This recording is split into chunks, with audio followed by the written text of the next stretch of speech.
माणसाच्या जातीला नाहीये, पाळल्या अवस्थेत आम्ही आहोत. कोणीतरी आम्हाला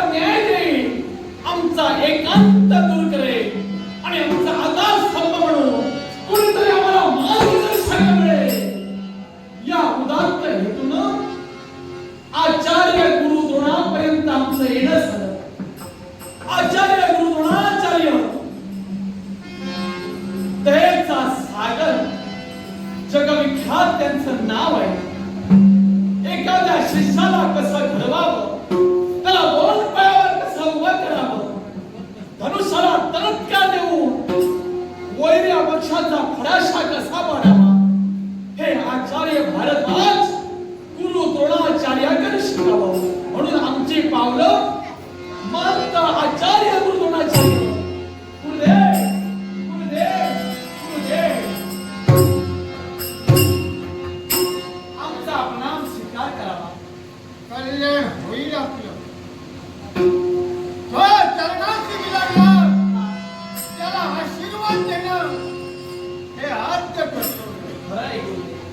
जो माझ्या आश्रमाच्या ठिकाणी येऊन नतमस्तक झाला तो पुढे असू दे, आशीर्वाद देणं हे आद्य कर्तव्य. गुरुर ब्रह्मा गुरुर विष्णू गुरुर देवो महेश्वरा गुरुर साक्षात परब्रह्म तस्मै श्री गुरुवे नमः.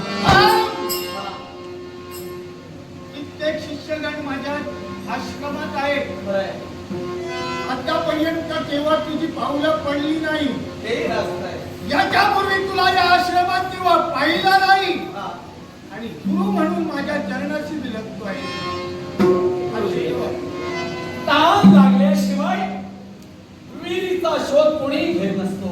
जरूर देव पूजनास लागल्याशिवाय सुवासिक पुष्प तोडण्याचा अधिकार कोणाला नसतो.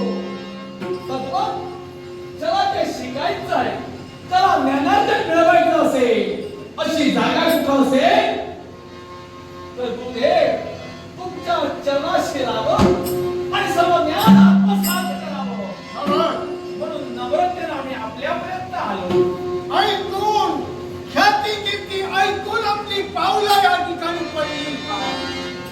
आज कित्येक शिक्षकगण माझ्या आश्रमात गुरुविद्या शिकण्यासाठी येत आहेत. वार्ता कळली म्हणून आलात. पण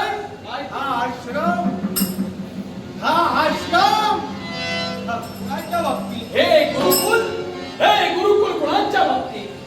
ज्याचा जन्म राजघराण्यात झाला त्या राजघराण्याचाच मी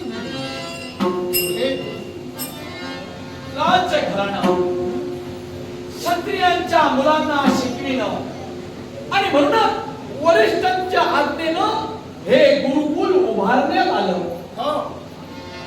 पांडव आणि कौरव यांना तुम्ही ज्ञानार्जन देता.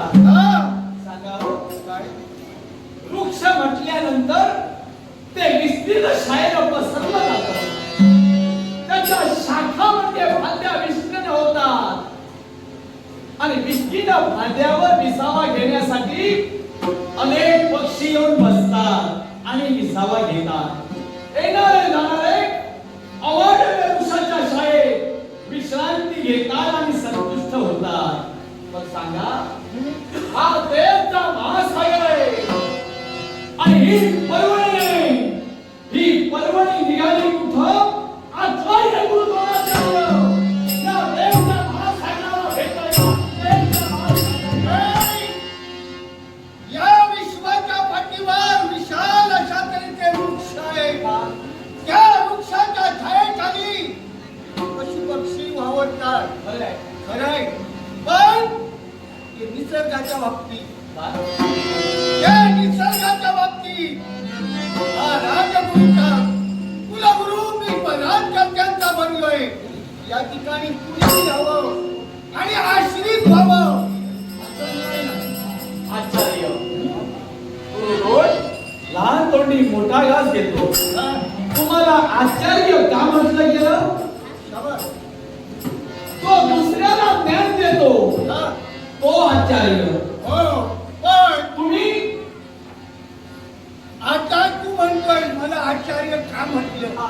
दुसऱ्याला ज्ञान देतो तो आचार्य. देवदत्त गुरु गोस्वामी आचार्य ठरले, दैत्य गुरु शुक्राचार्य आचार्य ठरले, कारण ते दुसऱ्याला ज्ञान देत होते. कुठच्याही शिष्याला नाकारलं नाही. मग मी तुमच्या जवळ नम्रतेने ज्ञान घेण्यासाठी आलो. खरंय.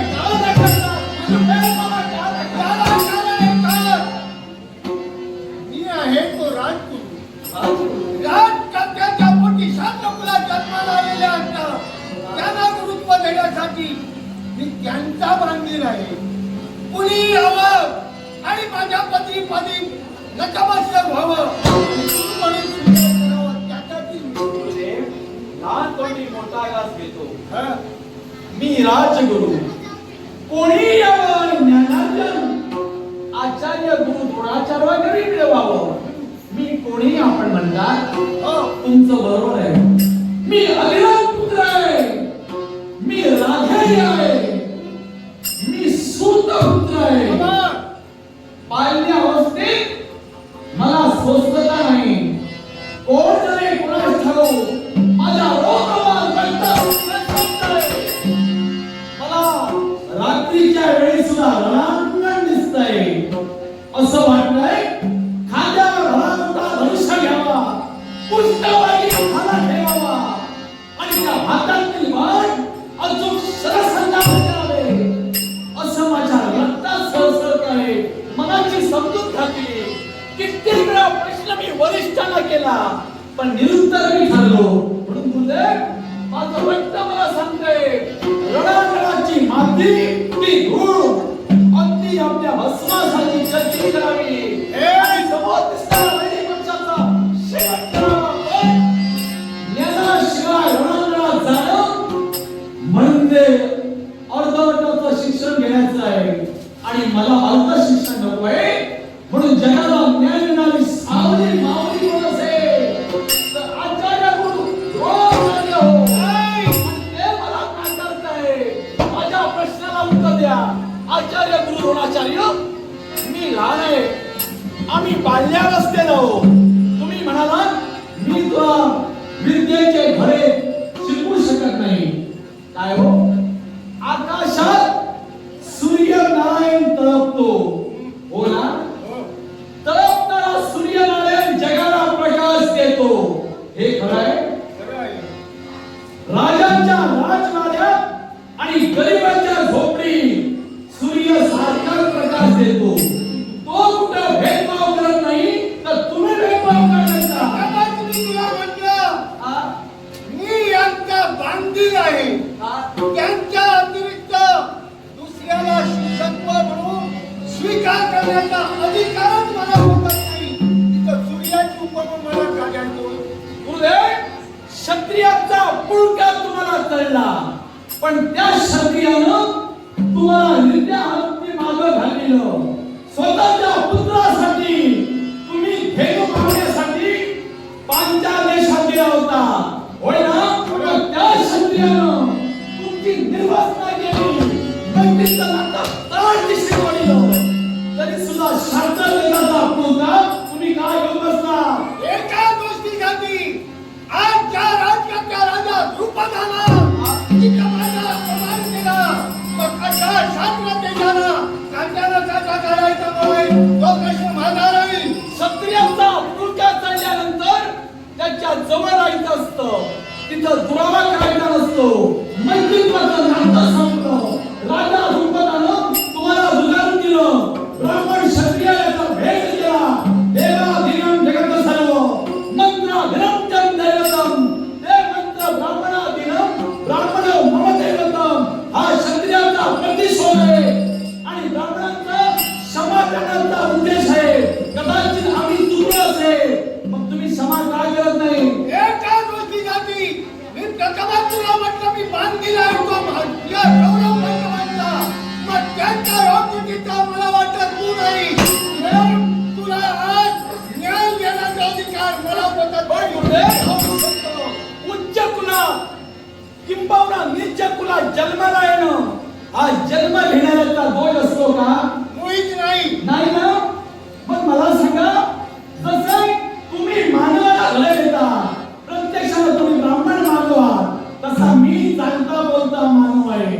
ओ रणांगणाच्या ठिकाणी कोण श्रेष्ठ, कोण विजय मिळवणार आणि कोण पराभूत होणार, युद्धाच्या खेळात युद्ध कौशल्याने ठरलं जातं. गुरुदेव, तुम्ही शिकविणारा शिष्यापैकी जर का मला ज्ञान दिला,